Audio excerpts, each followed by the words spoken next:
U.S. works to quickly evacuate Americans and endangered allies. We have seen images like this, crowds swarming the tarmac, some even clinging to aircraft as they taxi for takeoff. It happens as the Taliban takes over the country after U.S. troops recently pulled out from what is America's longest war. Leading our coverage in Kabul is NBC Chief Foreign Correspondent Richard Engel. He's at the airport there. What is the situation, Richard? So, Lester, the arrival of tens of thousands of desperate Afghans who broke through security, climbed over the airport walls, slowed down the evacuation because U.S. flights weren't able to take off. They weren't able to land for fear of running over the Afghans who were trying to escape the country.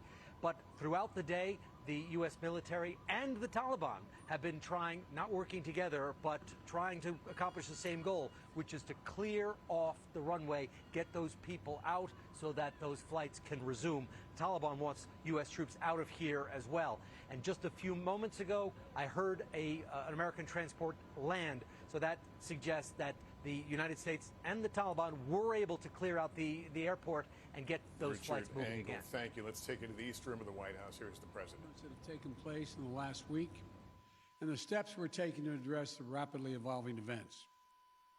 My national security team and I have been closely monitoring the situation on the ground in Afghanistan and moving quickly to execute the plans we had put in place to respond to every constituency, including and contingency, including the rapid collapse we're seeing now.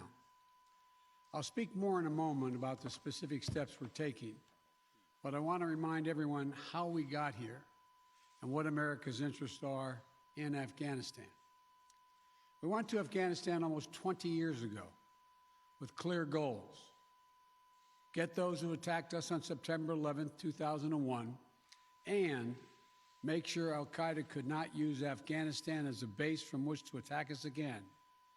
We did that. We severely degraded al-Qaeda in Afghanistan.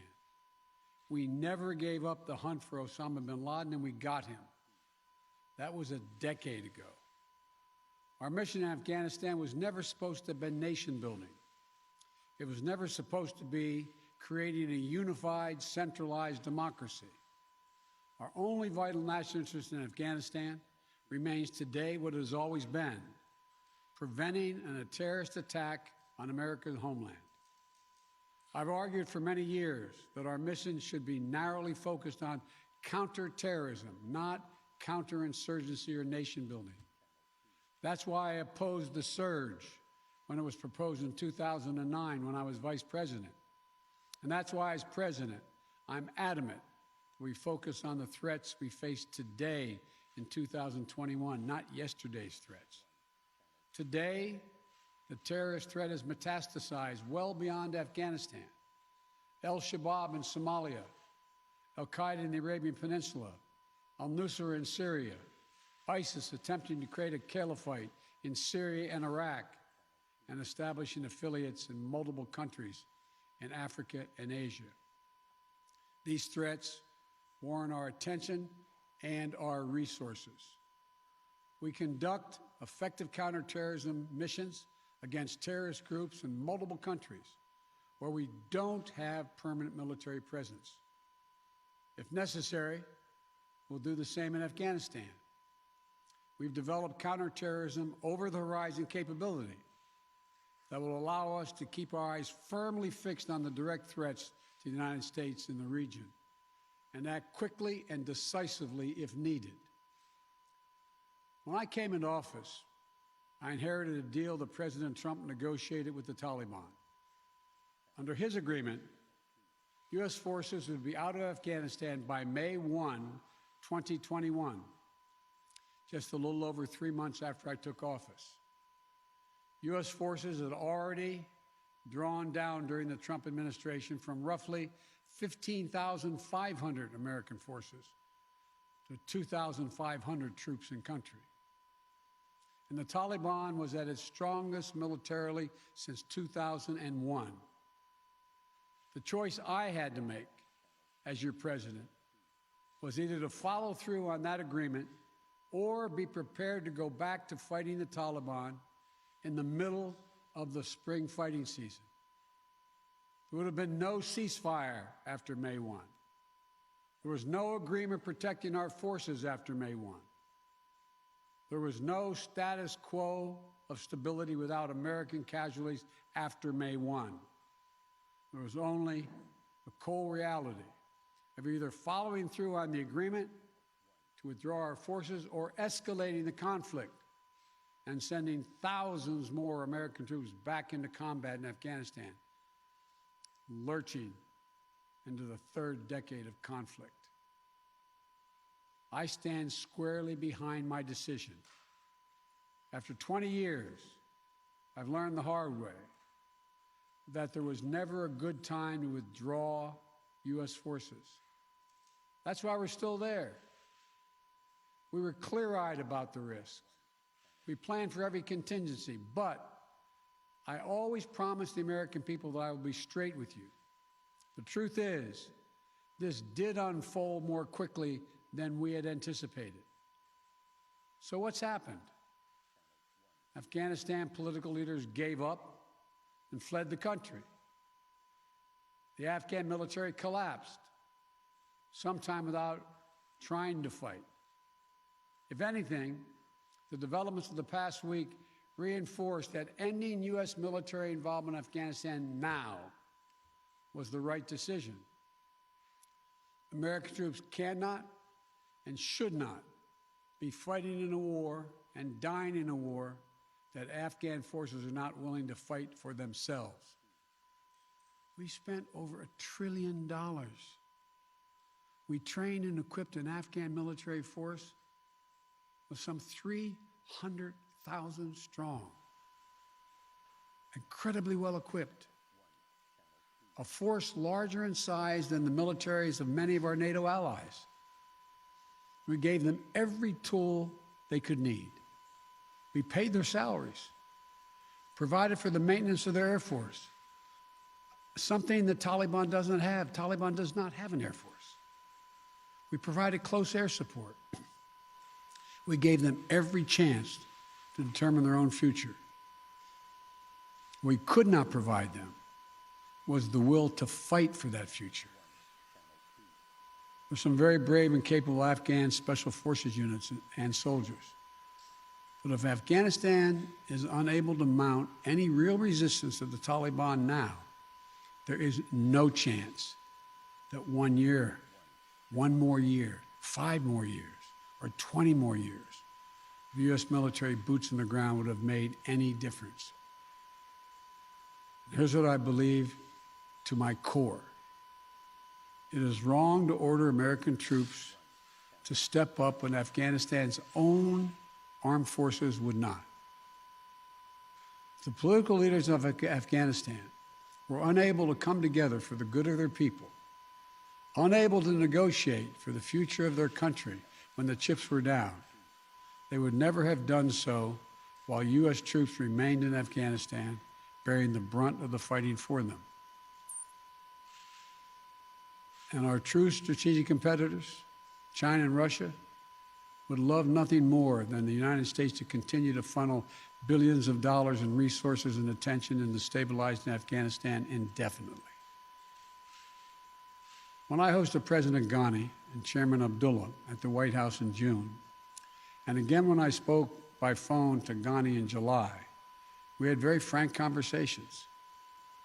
We talked about how Afghanistan should prepare to fight their civil wars after the U.S. military departed, to clean up the corruption in government so the government could function for the Afghan people. We talked extensively about the need for Afghan leaders to unite politically. They failed to do any of that. I also urged them to engage in diplomacy, to seek a political settlement with the Taliban. This advice was flatly refused. Mr. Ghani insisted the Afghan forces would fight, but obviously he was wrong. So I'm left again to ask of those who argue that we should stay, how many more generations of America's daughters and sons would you have me send to fight Afghanistan's civil war when Afghan troops will not? How many more lives, American lives, is it worth? How many endless rows of headstones at Arlington National Cemetery? I'm clear on my answer. I will not repeat the mistakes we've made in the past. Mistake of staying and fighting indefinitely in a conflict that is not in the national interest of the United States, of doubling down on a civil war in a foreign country, of attempting to remake a country through the endless military deployments of U.S. forces. Those are the mistakes we cannot continue to repeat because we have significant vital interest in the world that we cannot afford to ignore. I also want to acknowledge how painful this is to so many of us. The scenes we're seeing in Afghanistan, they're gut-wrenching, particularly for our veterans, our diplomats, humanitarian workers, for anyone who has spent time on the ground working to support the Afghan people, for those who have lost loved ones in Afghanistan, and for Americans who have fought and served in the country, serve our country in Afghanistan. This is deeply, deeply personal. It is for me as well. I've worked on these issues as long as anyone. I've been throughout Afghanistan during this war, while the war was going on, from Kabul to Kandahar to the Kunar Valley.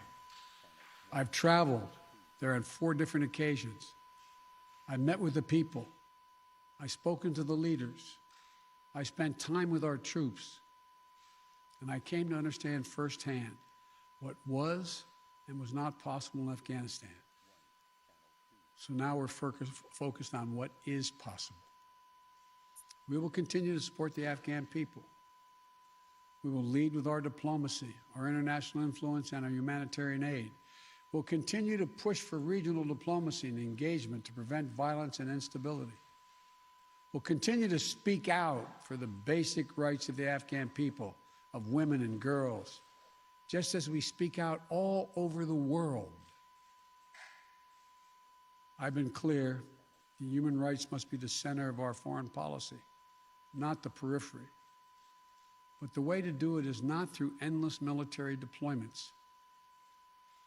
It's with our diplomacy, our economic tools, and rallying the world to join us. Now, let me lay out the current mission in Afghanistan. I was asked to authorize, and I did, 6,000 U.S. troops to deploy to Afghanistan for the purpose of assisting in the departure of U.S. and allied civilian personnel from Afghanistan, and to evacuate our Afghan allies and vulnerable Afghans to safety outside of Afghanistan. Our troops are working to secure the airfield and to ensure continued operation of both the civilian and military flights. We're taking over air traffic control. We have safely shut down our embassy and transferred our diplomats. Our diplomatic presence is now consolidated at the airport as well. Over the coming days, we intend to transport out thousands of American citizens who've been living and working in Afghanistan. We'll also continue to support the safe departure of civilian personnel, the civilian personnel of our allies who are still serving in Afghanistan. Operation Allies Refugee, which I announced back in July, has already moved 2,000 Afghans who are eligible for special immigration visas and their families to the United States. In the coming days, the U.S. military will provide assistance to move more SIV-eligible Afghans and their families out of Afghanistan. We're also expanding refugee access to cover other vulnerable Afghans who worked for our embassy, U.S. non-governmental agencies, or U.S. non-governmental organizations, and Afghans who otherwise are at great risk, in U.S. news agencies. I know there are concerns about why we did not begin evacuating Afghans civilians sooner. Part of the answer is some of the Afghans did not want to leave earlier, still hopeful for their country. And part of it because the Afghan government and its supporters discouraged us from organizing a mass exodus to avoid triggering, as they said, a crisis of confidence. American troops are performing this mission as professionally and as effectively as they always do, but it is not without risks. As we carry out this departure, we have made it clear to the Taliban, if they attack our personnel or disrupt our operation, the U.S. presence will be swift and the response will be swift and forceful. We will defend our people with devastating force if necessary. Our current military mission will be short in time, limited in scope, and focused in its objectives. Get our people and our allies to safety as quickly as possible. And once we have completed this mission, we will conclude our military withdrawal. We will end America's longest war after 20 long years of bloodshed. The events we're seeing now are sadly proof that no amount of military force would ever deliver a stable, united, secure Afghanistan, as known in history as the graveyard of empires. What's happening now could just as easily happen 5 years ago or 15 years in the future. You have to be honest. Our mission in Afghanistan is taking many missteps, made many missteps over the past 2 decades. I'm now the 4th American president to preside over war in Afghanistan. 2 Democrats and 2 Republicans. I will not pass this responsibility on to a 5th president. I will not mislead the American people by claiming that just a little more time in Afghanistan will make all the difference. Nor will I shrink from my share of responsibility for where we are today and how we must move forward from here. I am President of the United States of America, and the buck stops with me. I'm deeply saddened by the facts we now face. But I do not regret my decision to end America's warfighting in Afghanistan and maintain a laser focus on our counterterrorism missions there and other parts of the world. Our mission to degrade the terrorist threat of al-Qaeda in Afghanistan and kill Osama bin Laden was a success. Our decades-long effort to overcome centuries of history and permanently change and remake Afghanistan was not, and I wrote and believed it never could be. I cannot and will not ask our troops to fight on endlessly in another country's civil war, taking casualties, suffering life-shattering injuries, leaving families broken by grief and loss. This is not in our national security interest. It is not what the American people want. It is not what our troops, who have sacrificed so much over the past 2 decades, deserve. I made a commitment to the American people when I ran for president that I would bring America's military involvement in Afghanistan to an end. While it's been hard and messy, and yes, far from perfect, I've honored that commitment.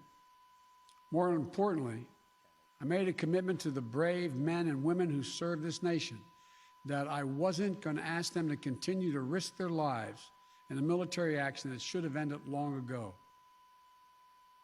Our leaders did that in Vietnam when I got here as a young man. I will not do it in Afghanistan.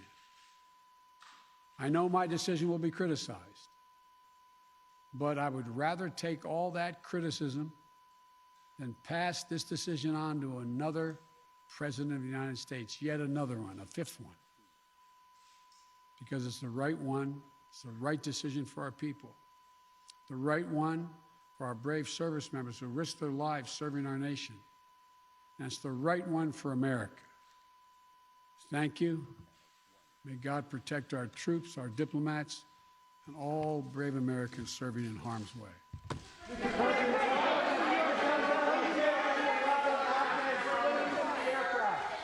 Mr. President, what do you make of President Biden taking no questions, resolute that there is no turning the clock back in Afghanistan, noting the scenes we have seen coming from the Kabul airport today have been gut-wrenching. He says it has saddened him. At the same time, he posed the question, how many more generations would you have me send to a country not willing to fight for itself? I'm paraphrasing there again. These are some of the images earlier at the airport, people trying to scramble up jetways onto aircraft. As we reported a few minutes ago, some movement of aircraft now taking place at the Kabul airport. Let's bring in NBC News White House correspondent Kelly O'Donnell. Kelly, tell us into what led up to that address today.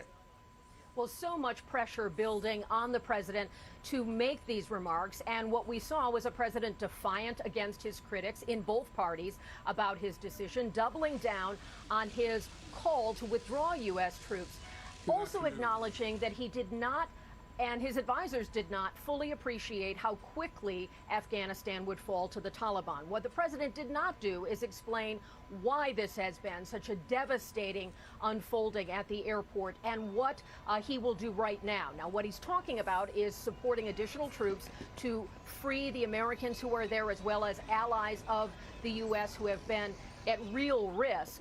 But he did not really address how this unfolding of chaos and crisis and fear is on his watch. He accepted full responsibility for that, but the president spent most of his time talking about the fact that this was a decision he believes is the right one over the sweep of time, and standing behind that. There's the symmetry, the political symbolism, the emotional symbolism of exiting Afghanistan by the anniversary of 9/11. But in many ways, that's an arbitrary date, one that certainly is a bookend to the U.S. involvement there, but didn't take into account things like the facts on the ground, the season of fighting, this time of year being more active for the Taliban.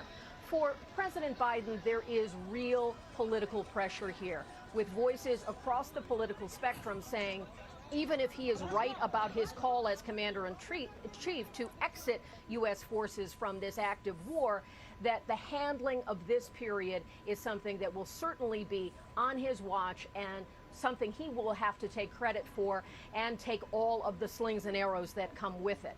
What happens now in the immediate future will be key. Can the U.S. get a handle on this? Can the president be judged on actions from this moment forward to deal with the urgent crisis on the ground? Lester? Kelly O'Donnell. Kelly, thank you. Chuck Todd is NBC's political director and moderator of Meet the Press. You know the president's been being questioned by both political sides. Did he lay out a case that he can continue to use and defend?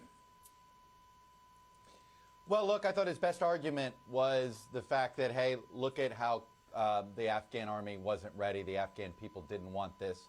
The nation-building argument is the best argument politically he can make.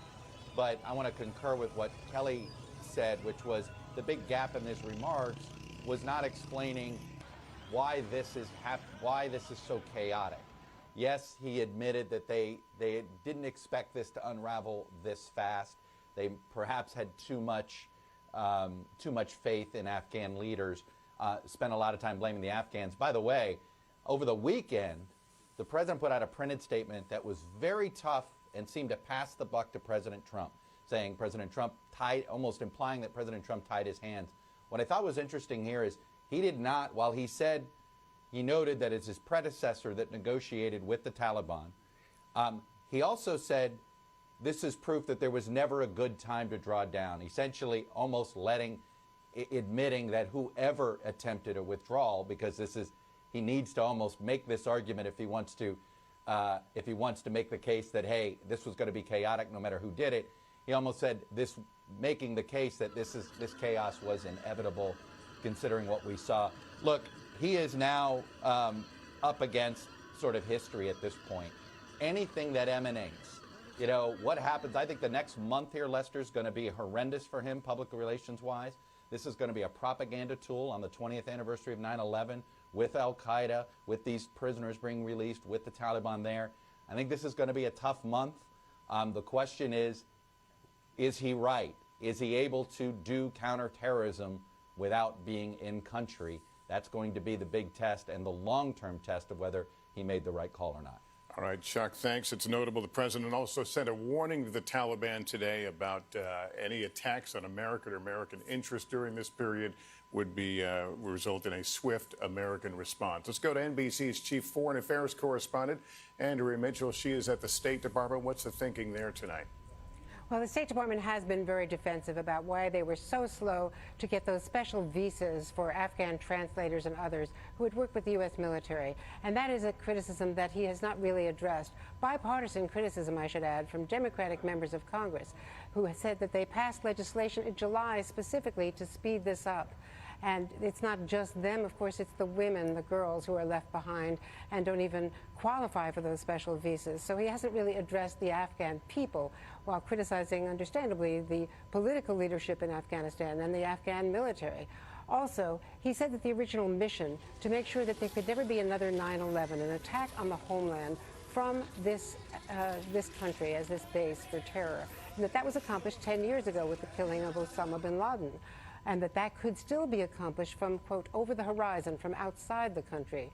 That is not the case, though. According to former CIA Director John Brennan, who was in a Democratic administration as well as working for Republicans, and others who say you cannot accomplish from outside what you have lost by the withdrawal, because once you close the Bagram Air Force Base, which you know so well, Lester, you've lost the ground truth, and that is going to be far more difficult, and that under the Taliban, these terrorists could reform.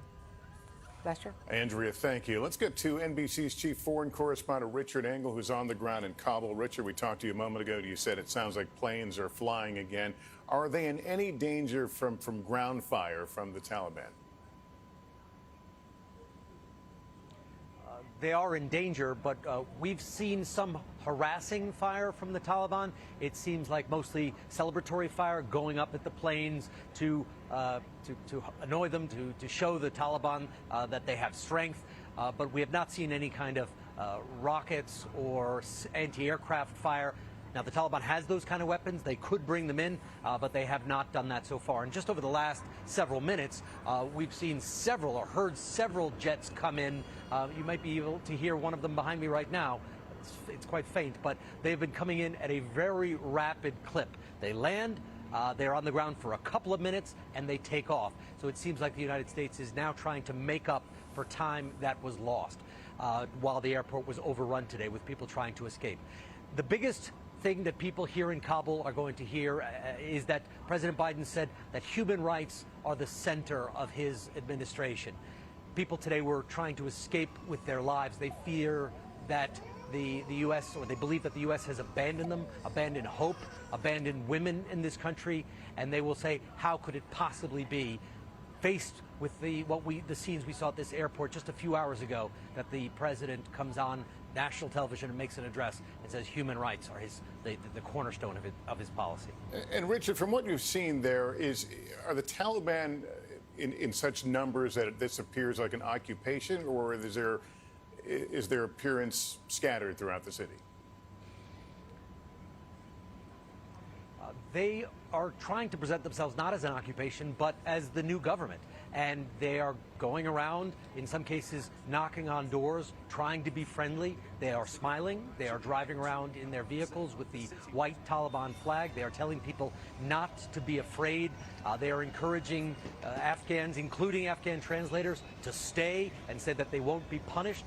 Whether they can be believed is another story. But right now, the Taliban is trying to bask in its victory. It says that what it achieved was a gift from God that no one in the world could possibly have achieved, and they are riding high at the moment. We will see if they are challenged, if people start to disagree with their policies, how the Taliban will react. And then the final issue about terrorism.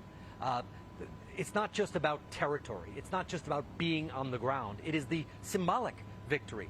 Al-Qaeda affiliates today have already been celebrating the Taliban victory, that the Taliban was able to push the United States out of Afghanistan. And that is a significant thing, because first you had ISIS. ISIS was destroyed. Al-Qaeda was a diminished shell of itself. But now with this very public Taliban victory and the U.S. pulling out under fire and the evacuation flights happening right now to try and get people out as quickly as possible, the international jihadi movement is now seeing itself reinvigorated and inspired.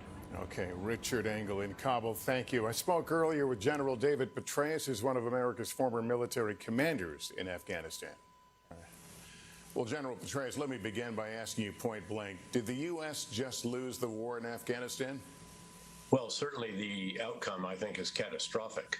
It's also heartbreaking, it's tragic, and I do think there were alternative approaches, options that we, in fact, should have considered. I counseled those for many years, but we are where we are now.